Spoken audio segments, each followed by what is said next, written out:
Hello, welcome back, thanks for clicking. It's another Wavelength Quench Arts seminar video. I'm Paul and this is part 2 of 2, talking about the sort of factors that we have to take into account when, as an artistic team, when we're preparing to work with music and specifically with young people with experience or at risk of some kind of mental ill health. And we've talked about so far, we've talked about the sort of mental illnesses that we come across on Wavelength and the sort of behaviours and characteristics that brings. And then we've talked about some of the ways that we can work and prepare and gather information in order to give participants an equal experience on the project. Now I wanted to add to that, I wanted to talk about the artistic team and what they can offer in terms of engaging different individuals' needs on an artistic level. So on Wavelength we have a broad range of skills as artists. We, first of all, genre-wise, we have people with experience of making pop music and indie. We have people with experience of making more urban music. We have people with experience of making more rock alternative. We have people with experience in the studio. We have people with experience of live performance. So across that, after we've met the young people as a project planning team, they can be assigned to the appropriate artist.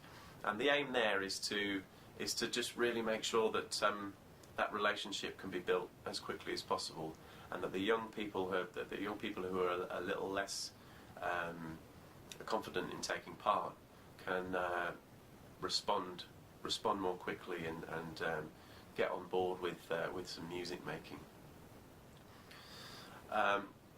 The other thing we offer as an artistic team is I suppose a way of working. And again, this reinforces the breadth of the genre in terms of connecting with the young person. So we have artists on the team who have released albums, and so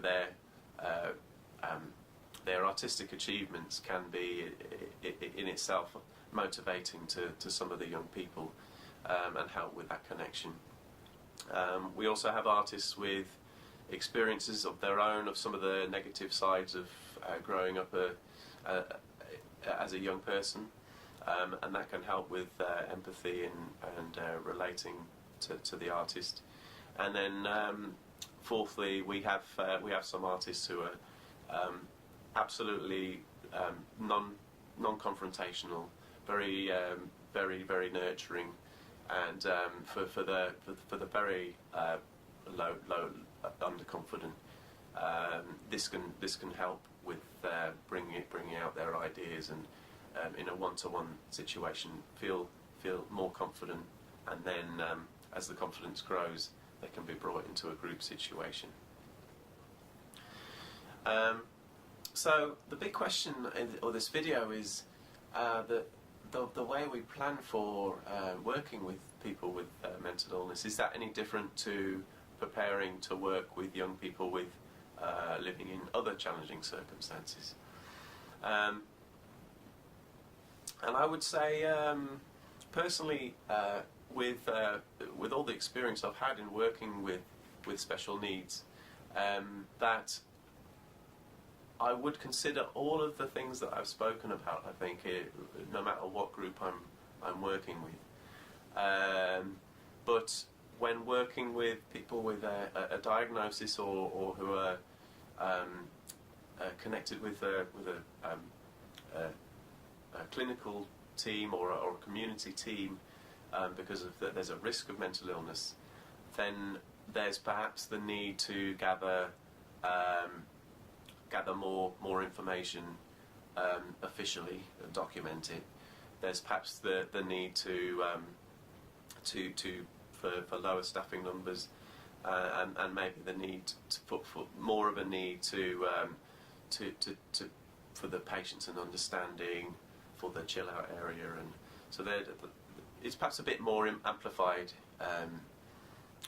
when working with people with a mental illness. So that is the end of the video. I will summarise before I finish.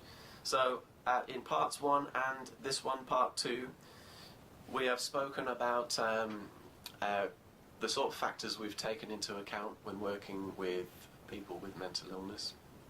And we have seen that information is all important before the young person joins the project. So gaining an understanding of the needs is first and foremost. And then delivering, preparing, and behaving with patience and understanding as people start to engage with their music, letting the little quirks go, enjoying the little quirks, and also acknowledging achievement to raise confidence and to raise self-esteem. Every little achievement. And we've also mentioned that Wavelength offers accessible music activities using warm-ups and using music technology and software. We've mentioned that the broad range of staffing skills and the nature of the staff, and the fact that it's very important to have consistent staff to help the development of the long-term relationship for the young person. And the big question, whether it's any different to preparing with the workshops, probably, perhaps all these factors apply across the board, but more so for working with people with experience of a mental illness. Of course, overall, the main thing is to treat each individual as a different case, each group as a different case. As always, thank you very much for listening. Enjoy the rest of the seminar.